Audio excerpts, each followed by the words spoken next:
Hello students, आइए देखते हैं चैप्टर 12 की पहली हेडिंग। पहली हेडिंग है आपका कृषि में जैव प्रौद्योगिकी का उपयोग। ठीक है, तो आपको बताया जाएगा कि बायोटेक्नोलॉजी का यूज जो है कृषि में कैसे किया जाता है, इसके बारे में आप इस हेडिंग में पढ़ेंगे। तो देखिए ध्यान से, खाद्य उत्पादन में, ठीक है, खाद्य उत्पादन में वृद्धि हेतु, ठीक है, जो भी हमारा खाद्य उत्पादन है उसको बढ़ाने हेतु हम 3 संभावनाओं के बारे में सोच सकते हैं। ठीक है, तो जो भी हमारा खाद्य प्रोडक्ट है, ठीक है, उसको बढ़ाने के लिए हम 3 संभावनाओं के बारे में सोच सकते हैं। ठीक है, पहला है कृषि रसायन आधारित कृषि। ठीक है, कृषि रसायन आधारित कृषि। दूसरा है आपका कार्बनिक कृषि। ठीक है, कृषि रसायन आधारित कृषि, कार्बनिक कृषि। और तीसरा है आपका आनुवांशिकता निर्मित फसल आधारित कृषि। यह 3 तरीका है जिसका उपयोग करके हम अपने फसल की उत्पादन क्षमता को बढ़ा सकते हैं। ठीक है, तो अगर जो है फसल की उत्पादन क्षमता बढ़ानी है आपको, तो वह बायोटेक्नोलॉजी का कैसे यूज करेंगे, तो इसके लिए आपके पास 3 ऑप्शन है। पहला है कि खाद्य उत्पादन में वृद्धि है 3 संभावनाओं के बारे में सोचेंगे। पहला है कि कृषि रसायन औद्योगिक कृषि। ठीक है, कि आप जो है कुछ एग्रीकल्चर केमिकल्स का यूज करेंगे और उससे आप अपनी उत्पादन क्षमता को बढ़ा सकते हैं। दूसरा है आपका कार्बनिक कृषि। ठीक है, इसमें कार्बनिक रसायनों का यूज करेंगे। ठीक है, जिसमें आप कार्बनिक खाद का यूज करके अपना जो है उत्पादन क्षमता बढ़ा सकते हैं। तीसरा जो है वह है आपका आनुवांशिकता निर्मित फसल आधारित कृषि। ठीक है, जेनेटिक्स का यूज करके आप जो है फसल का उत्पादन बढ़ा सकते हैं। तो ये 3 तरीके हैं जिनसे हम उत्पादन क्षमता को बढ़ा सकते हैं। ठीक है, पहला था कृषि रसायन आधारित कृषि, दूसरा कार्बनिक कृषि और तीसरा आनुवांशिकता निर्मित फसल आधारित कृषि। ठीक है, हरित क्रांति द्वारा खाद्य आपूर्ति में 3 गुनी वृद्धि में सफलता मिलने के बावजूद, ठीक है, जो हरित क्रांति से फसल उत्पादन में 3 गुनी वृद्धि मिली थी, 3 गुना जो था फसल उत्पादन वह बढ़ गया था हरित क्रांति के द्वारा कृषि करने से। तो हरित क्रांति द्वारा खाद्य आपूर्ति में 3 गुनी वृद्धि से सफलता मिलने के बावजूद मनुष्य की बढ़ती जनसंख्या का पेट भर पाना संभव नहीं है। ठीक है, तो हरित क्रांति के माध्यम से जो भी टेक्नोलॉजी यूज किया गया और उससे खाद्य उत्पादन बढ़ा, 3 गुना बढ़ गया, लेकिन जिस रफ्तार से जनसंख्या बढ़ रही है उस अनुसार जो है लोगों का पेट भर पाना संभव नहीं है। तो इसके लिए कुछ नई टेक्नोलॉजी का यूज करना पड़ेगा। उत्पादन में वृद्धि आंशिक रूप से उन्नत किस्मों की फसलों के उपयोग के कारण है। ठीक है, जो भी आप प्रोडक्शन में वृद्धि देख रहे हैं वह आंशिक रूप से उन्नत किस्मों, ठीक है, जो उन्नत किस्म के हैं, उन्नत किस्मों के फसलों के उपयोग के कारण है। तो उत्पादन में वृद्धि आंशिक रूप से, जो आंशिक रूप से उत्पादन में वृद्धि हो रही है वह जो है उत्तम, ठीक है, उन्नत किस्मों के फसल के उपयोग के कारण होता है।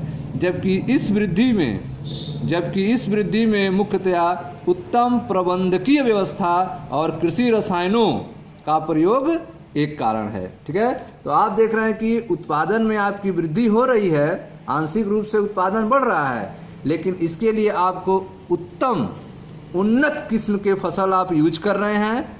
जबकि इस वृद्धि में मुख्यतः जो है वह उत्तम प्रबंधकीय व्यवस्था और कृषि रसायन का प्रयोग एक कारण है। आप जो है उत्तम तरीके से प्रबंधकीय व्यवस्था के साथ कृषि कर रहे हैं, हर समय पर पौधे की देखभाल कर रहे हैं। ठीक है, और इसमें कृषि रसायनों का भी आप उपयोग कर रहे हैं।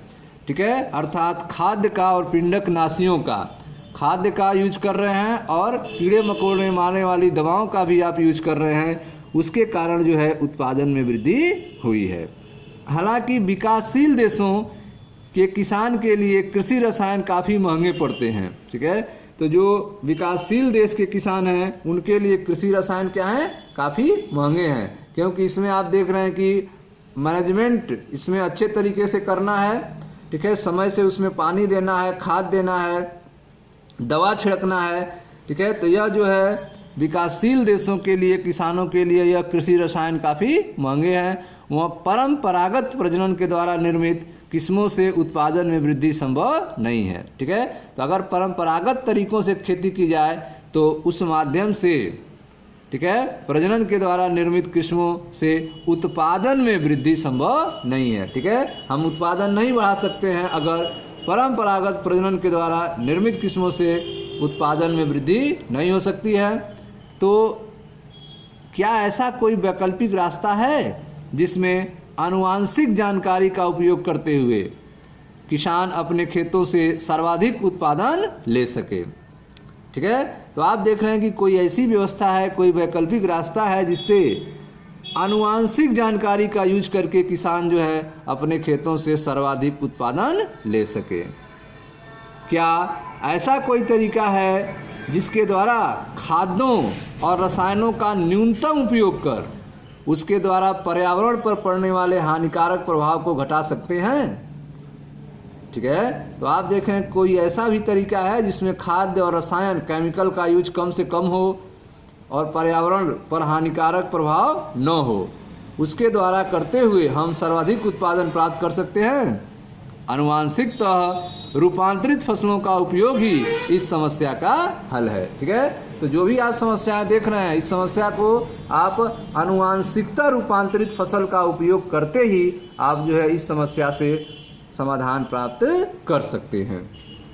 ठीक है, कौन सा कृषि करना पड़ेगा? आनुवांशिकता रूपांतरित फसल का अगर आप उपयोग करेंगे तो ऊपर जो भी आपको समस्याएं थी वह हल हो जाएंगी। देखिए ध्यान से, ऐसे पौधे, जीवाणु, कवक व जंतु जिनके जीन्स हस्त कौशल द्वारा परिवर्तित किए जा चुके हैं, ठीक है, आनुवांशिकता रूपांतरित जीव कहलाते हैं। ठीक है, तो ऐसे पौधे, जीवाणु, कवक और जंतु जिनके जीन्स जो हैं हस्त कौशल द्वारा परिवर्तित किए जा चुके हैं, ऐसे जीवों को जेनेटिकली मॉडिफाइड ऑर्गेनिज्म कहते हैं, आनुवांशिकता रूपांतरित जीव कहते हैं। ठीक है, GMO कहते हैं। ठीक है, जेनेटिकली मॉडिफाइड ऑर्गेनिज्म अर्थात आनुवांशिकता रूपांतरित जीव का व्यवहार रूपांतरित जीन की प्रकृति, ठीक है, GMO का व्यवहार रूपांतरित जीन की प्रकृति, परपोषी पौधों, जंतुओं या जीवाणुओं की प्रकृति व खाद्य जाल पर निर्भर करता है। ठीक है, तो आप देख रहे हैं कि जो जेनेटिकली मॉडिफाइड ऑर्गेनिज्म हैं, आनुवांशिकता रूपांतरित जीन हैं, जिसे हस्त कौशल द्वारा तैयार किया गया है उनके जीन्स में परिवर्तन करके, वह चाहे पौधे हैं, जीवाणु हैं, जंतु हैं या फिर कवक हैं। ठीक है, तो GMO का व्यवहार जो है स्थानांतरित जीन की प्रकृति, परपोषी पौधों, जंतुओं या जीवाणुओं की प्रकृति व खाद्य जाल पर निर्भर करता है। ठीक है, GM पौधों का, ठीक है, जेनेटिकली मॉडिफाइड आनुवांशिकता रूपांतरित पौधों का उपयोग कई प्रकार से लाभदायक है। ठीक है, तो जो आनुवांशिकता रूपांतरित पौधे हैं उनका यूज जो है कई प्रकार से लाभदायक है। आनुवांशिकता रूपांतरण द्वारा देखें ध्यान से, अजैव प्रतिबलों जैसे कि ठंडा, सूखा, लवण, ताप के प्रति अधिक सहिष्णु फसलों का निर्माण होता है। ठीक है, तो जो आनुवांशिकता रूपांतरित पौधे होते हैं वे, ठीक है, उनमें अजैव प्रतिबल पाई जाती है, उनमें सहने की क्षमता पाई जाती है, वे ठंडा, सूखा, लवण, ताप के प्रति अधिक सहिष्णु होते हैं, उनको सहने की उनमें क्षमता होती है। ठीक है, तो अजैव प्रतिबलों के प्रति अधिक सहिष्णु फसलों का निर्माण होता है। इस माध्यम से रासायनिक पिंडकनाशकों पर कम निर्भरता करना। ठीक है, तो जो जेनेटिकली मॉडिफाइड पौधे होते हैं वे रासायनिक पिंडकनाशकों पर कम निर्भर होते हैं, उन पर कम निर्भरता होती है, अर्थात वह पिंडकनाशी प्रतिरोधी फसल होते हैं। कटाई पश्चात होने पर अनादि नुकसानों को कम करने में सहायक होते हैं। ठीक है, कटाई के बाद जो है अनादि नुकसान होता है उनको भी वह कम करने में सहायक होते हैं। पौधों द्वारा खनिज उपयोग क्षमता में वृद्धि। ठीक है, पौधे जो हैं वह खनिज उपयोग क्षमता में उनमें वृद्धि होती है। यह शीघ्र मृदा उर्वरता समापन को रोकता है। ठीक है, पौधों द्वारा खनिज उपयोग क्षमता में वृद्धि अर्थात यह शीघ्र मृदा उर्वरता समापन को रोकता है। खाद्य पदार्थों के पोषणिक स्तर में वृद्धि। ठीक है, तो आप देख रहे हैं कि इस माध्यम से खाद्य पदार्थों के पोषणिक स्तर में वृद्धि हो जाती है। देखें ध्यान से, तो आप देख रहे हैं कि जो जीएम पौधे हैं अर्थात आनुवांशिकता रूपांतरित जो पौधे हैं उनका उपयोग जो है कई प्रकार से लाभदायक हैं। जैसे कि पहला आपने देखा कि ये अजैव प्रतिबल के प्रति अधिक सहिष्णु फसल का निर्माण करते हैं, अर्थात यह ठंडा, सूखा, लवण, ताप के प्रति सहिष्णु होते हैं। रासायनिक पिंडक पर इनकी कम निर्भरता होती है, दवाओं पर इनकी कम निर्भरता होती है, अर्थात यह पिंडक नाशी प्रतिरोधी फसल होते हैं। ठीक है, कटाई के पश्चात इनसे अन्नों का जो हानि होता है वह कम हानि होता है। पौधों द्वारा खनिज उपयोग क्षमता में वृद्धि होती है, यह शीघ्र मृदा उर्वरता समापन को रोकते हैं। खाद्य पदार्थों के पोषणिक स्तर में वृद्धि होती है। ठीक है, तो जो खाद्य पदार्थ का न्यूट्रिशन अमाउंट है, न्यूट्रिएंट्स हैं, उनके अमाउंट में वृद्धि होती है। खाद्य पदार्थों के पोषणीय स्तर में वृद्धि होती है, जैसे कि विटामिन ए समृद्ध धान। ठीक है, धान जो है उसमें विटामिन ए भी पाया जाएगा। विटामिन ए समृद्ध धान उपरोक्त उपयोगों के साथ साथ जो आनुवांशिक रूपांतरित अर्थात जीएम का उपयोग तदनुकूल पौधों के निर्माण में सहायक है। ठीक है, जिस तरह का आप पौधे निर्माण कराना चाहते हैं उस तरह के पौधे जो हैं इस माध्यम से निर्माण किए जा सकते हैं, जिनसे वैकल्पिक संसाधनों के रूप में उद्योगों में वसा, ईंधन व भेषजीय पदार्थों की आपूर्ति की जाती है। ठीक है, तो आप देख रहे हैं कि इन विशेषताओं के साथ साथ जो जीएम पौधे होते हैं, आनुवांशिकता रूपांतरित पौधे होते हैं, उनका उपयोग तदनुकूल पौधों के निर्माण में सहायक हैं। ठीक है, अनुकूल पौधों के निर्माण में सहायक हैं, जिसमें वैकल्पिक संसाधन के रूप में उद्योगों में वसा, ईंधन व भेषजी पदार्थों की आपूर्ति की जाती है। ठीक है, कृषि में जैव प्रौद्योगिकी के उपयोग में जिनके बारे में आप विस्तृत रूप से अध्ययन करेंगे। ठीक है, कृषि में कैसे बायोटेक का यूज किया जाता है, देखें ध्यान से। कृषि में जैव प्रौद्योगिकी के उपयोग में जिनके बारे में आप विस्तृत रूप से अध्ययन करेंगे वह पिंडक प्रतिरोधी फसलों का निर्माण है। पिंडक प्रतिरोधी फसलों का निर्माण है जो पिंडक नाशकों की मात्रा को कम प्रयोग में लाती हैं। ठीक है, तो आप देख रहे हैं कि कृषि में जैव प्रौद्योगिकी बायोटेक के यूज के द्वारा पिंडक प्रतिरोधी फसल का निर्माण किया गया है, जो कीड़े मकोड़े उस पर असर नहीं करते हैं। ठीक है, वह पिंडक प्रतिरोधी फसल का निर्माण है जो पिंडक नाशकों की मात्रा को प्रयोग में लाती है। ठीक है, उस फसल में पिंडक नाशक की क्षमता होती है, कीड़ों के मारने की क्षमता होती है उसके अंदर। ठीक है, बीटी एक प्रकार का जीव विष है जो जीवाणु जिसे एक जीवाणु जिसे बैसिलस थुरिंजिएंसिस संक्षेप में बीटी कहते हैं से निर्मित होती है। ठीक है, तो आप देख रहे हैं जो बीटी फसलें होती हैं उनमें पिंडक प्रतिरोधी फसलें होती हैं, कीड़े मकोड़ों के मारने की इसके अंदर क्षमता होती है। और यह जो है बीटी फसलें एक प्रकार की जीव विष हैं जो एक जीवाणु जिसे कि बैसिलस थुरिंजिएंसिस कहते हैं, शार्ट में बीटी कहते हैं, से तैयार की जाती हैं। बीटी जीव विष जीन जीवाणु से क्लोनीकृत होकर पौधे में अभिव्यक्त होकर कीटों अर्थात पिंडकों के प्रति प्रतिरोधकता पैदा करता है। ठीक है, तो आप देख रहे हैं जो बैसिलस थुरिंजिएंसिस है उसका जो जीव विष है उस जीन को जीवाणु में क्लोनीकृत होकर पौधों में ट्रांसफ़र कर दिया जाता है और वह पौधों में अभिव्यक्त होकर कीटों अर्थात कीड़ों मकोड़ों के प्रति प्रतिरोधकता पैदा होती है, जिससे कीटनाशकों का उपयोग की आवश्यकता नहीं रह जाती है। ठीक है, कीटनाशक का उपयोग कम हो जाता है। इस तरह से जैव पिंडक नाशकों का निर्माण होता है। जैव पिंडक नाशकों का निर्माण होता है जैसे कि बीटी कपास, बीटी मक्का, ठीक है, धान, टमाटर, आलू और सोयाबीन्स हैं। ठीक है, जिन पर कीटनाशकों का यूज बहुत कम किया जाता है क्योंकि उनमें यह क्षमता होती है कि उनको कीट अगर खाते हैं तो खाने के बाद जो है जब इनके ठीक है अमाशय में यह प्लांट का हिस्सा पहुंचता है तो वहाँ पे विष निकलता है, जिसके कारण वह मर जाते हैं, उनका लार्वा भी मर जाता है, समाप्त हो जाते हैं। ठीक है, तो आप देख रहे हैं कि कृषि में जैव प्रौद्योगिकी के उपयोग में जिनके बारे में आप विस्तृत रूप से अध्ययन करेंगे वह है पिंडक प्रतिरोधी फसलों का निर्माण, जो पिंडक नाशकों की मात्रा को कम प्रयोग में लाती है। अर्थात बीटी एक प्रकार का जीव विष है जो एक जीवाणु जिसे कि बैसिलस थुरिंजिएंसिस कहते हैं से तैयार होती है। बीटी जीव विष जीन जीवाणु से क्लोनीकृत होकर पौधे में अभिव्यक्त होती है। पौधे में अभिव्यक्त होकर कीटों के प्रति प्रतिरोधकता पैदा करता है, जिससे कीटनाशकों का उपयोग की आवश्यकता नहीं रह गई है। ठीक है, इस तरह से जैव पिंडक नाशकों का निर्माण होता है, जैसे कि बीटी कपास, बीटी मक्का, ठीक है, बीटी धान, बीटी टमाटर, बीटी आलू, बीटी सोयाबीन आदि। ठीक है, तब आपको एक एक हम बताएंगे। तो एक है आपका, पहले देखते हैं बीटी कपास के बारे में। ठीक है, बीटी कपास की फसल बोने से और पुरानी फसल जो है कपास की, इसमें क्या डिफरेंस है। बैसिलस थुरांजिएंसिस की कुछ नस्लें ऐसी प्रोटीन का निर्माण करती हैं जो विशिष्ट कीटों को मारने में सहायक होती हैं। ठीक है, तो अगर आप बीटी कपास को बोते हैं तो इस कपास के अंदर यह क्षमता होती है कि अगर कीट उसको खाएंगे, उसके पत्तों को खाएंगे, ठीक है, तो वह खुद मर जाएंगे, क्योंकि उसके अंदर जो है बैसिलस थुरांजिएंसिस की कुछ नस्ल के अंदर वह प्रोटीन बनता है, जिससे अमाशय में वह विष बन जाता है, जिससे वह मर जाते हैं। देखिए ध्यान से बीटी कपास के बारे में। बैसिलस थुरांजिएंसिस की कुछ नस्लें ऐसी प्रोटीन का निर्माण करती हैं जो विशिष्ट कीटों, जैसे कि लिथोडोप्टेसन, तंबाकू की कलिका कीड़ा हो, सैनिक कीड़ा हो, ठीक है, कोलियोप्टेरान भृंग व डिप्टेरान अर्थात मक्खी मच्छर को मारने में सहायक है।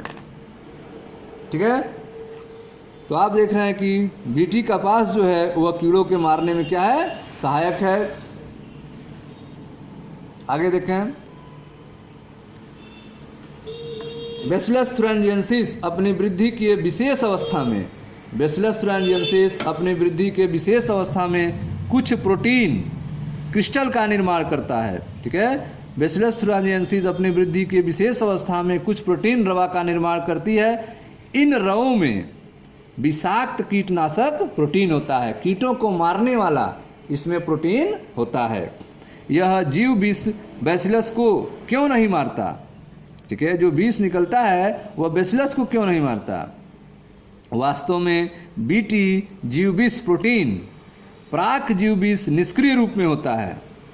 ठीक है, जो कीटों के अंदर होता है, ठीक है, बैसिलस थुरांजिएंसिस के अंदर जो है वह किस रूप में है, निष्क्रिय रूप में होता है। वास्तव में बीटी जीव विष प्रोटीन प्राक जीव विष निष्क्रिय रूप में होता है। ज्यों ही कीट इस निष्क्रिय जीव विष को खाता है, इसके रवे आंत में क्षारी पीएच के कारण, जब यह कीट के शरीर में चला जाएगा, उसके आंत में चला जाएगा, तो आंत में पहुंचने पर जो रवे हैं वे आंत में क्षारी पीएच के कारण घुलनशील होकर सक्रिय रूप में परिवर्तन हो जाते हैं। सक्रिय जीव विष मध्य आंत के उपकली कोशिकाओं की सतह से बंधकर उसमें छिद्रों का निर्माण करते हैं, जिस कारण से कोशिकाएं फूलकर फट जाती हैं और परिणाम स्वरूप कीट की मृत्यु हो जाती है। ठीक है, तो आप देख रहे हैं कि जो बीटी कपास है, ठीक है, या फिर कोई भी बीटी फसलें हों, बैसिलस थुरांजिएंसिस की कुछ नस्लें जो हैं वह ऐसे प्रोटीन का निर्माण करती हैं जो विशिष्ट कीटों, जैसे कि लिथोडोप्टेसन, तंबाकू की कलिका कीड़ा, सैनिक कीड़ा, किलोप्टेरान जैसे भृंग हुआ, डिप्टेरान जैसे मक्खी मच्छर को मारने में सहायक होते हैं। ठीक है, अब प्रश्न है कि बीटी जो बी थुरांजिएंसिस है अपनी वृद्धि के विशेष अवस्था में कुछ प्रोटीन क्रिस्टल का निर्माण करता है और इन क्रिस्टल में विषाक्त कीटनाशक प्रोटीन होता है। ठीक है, यह जीव विष बैसिलस को क्यों नहीं मारता है। ठीक है, इसका आंसर है कि वास्तव में बीटी जीव विष प्रोटीन जो है प्राक जीव जिसके पास रहता है या पहले से, वह विष निष्क्रिय रूप में होता है।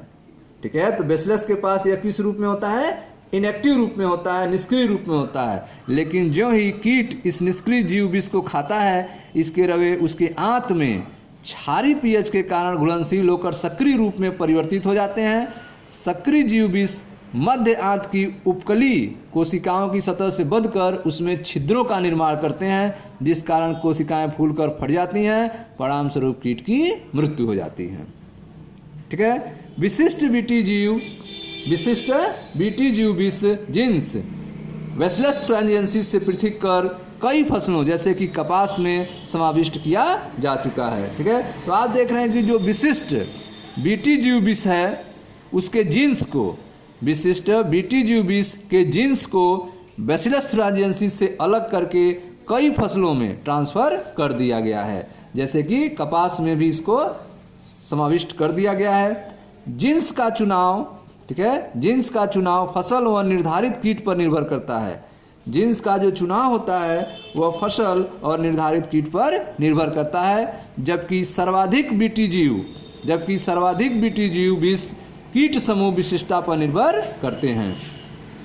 जीव विष जिस जीन द्वारा कूटबद्ध होते हैं उसे क्राई कहते हैं, ठीक है। तो जो जीव विष होते हैं वह जिस जीन के द्वारा इनका कोडिंग होता है, कूटबद्ध होते हैं, उन्हें क्या कहते हैं, क्राई कहते हैं। और ये कई प्रकार के होते हैं, जैसे कि जो प्रोटीन्स जीन क्राई1 AC व क्राई2 AB द्वारा कूटबद्ध होते हैं वे कपास के मुकुल क्रिम को कंट्रोल करते हैं, नियंत्रित करते हैं, जबकि क्राई1 AB मक्का छेदक को नियंत्रित करते हैं, ठीक है। तो आप देख रहे हैं कि जीन्स का चुनाव जो है वह फसल और निर्धारित कीट पर निर्भर करता है, जबकि सर्वाधिक बीटी जीव विष कीट समूह विशेषता पर निर्भर करते हैं, ठीक है। जीव विष जिस जीन द्वारा कूटबद्ध होते हैं उसे क्राई कहते हैं।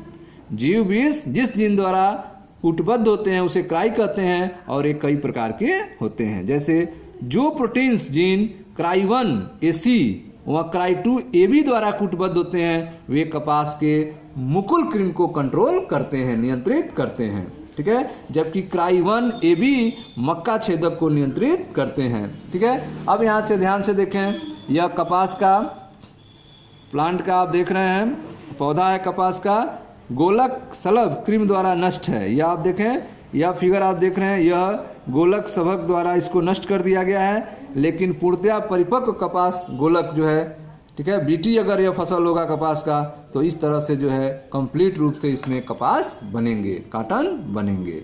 और गोलक छेदक जो है इसका मृदुल जो क्रिम है उसका हानि नहीं पहुंचाएगा और खाते ही वह समाप्त हो जाएगा, ठीक है स्टूडेंट्स। मिलते हैं नेक्स्ट वीडियो में, इसके आगे कंटिन्यू करेंगे। Thank you.